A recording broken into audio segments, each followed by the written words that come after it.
మనతో మాట్లాడుతున్నారు. గిద్యోను ద్వారా దేవుడు మీ సంఘములో ఆశీర్వాదించునుగాక. ఆమె దేవుని బిడ్డలారా, ఈరోజు గిద్యోనులాగా అయ్యా చిత్తగించు, నేనున్నాను ప్రభా, చిత్తగించు, ఇదిగో నా వల్ల కాదు, ఇదిగో నువ్వు చెయ్యి, ప్రారంభం చేయి. చాలాసార్లు మనం చదివాం, చాలాసార్లు ఈ వాక్యం చదివాం, చాలాసార్లు ఈ యొక్క మాటలను మనము మాట్లాడారు.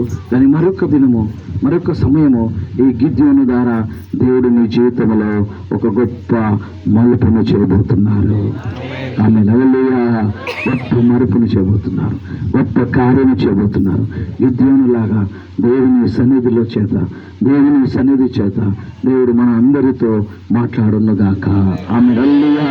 దేవుని బిడ్డలారా, ఈరోజు చూసినట్లయితే ఇదే గిద్యోను, ఇదే దేవుని సన్నిధిలో మొరపెట్టినప్పుడు ప్రార్థన చేసినప్పుడు దేవుడు ఎంతో కార్యము దేవుడు జరిగించారు.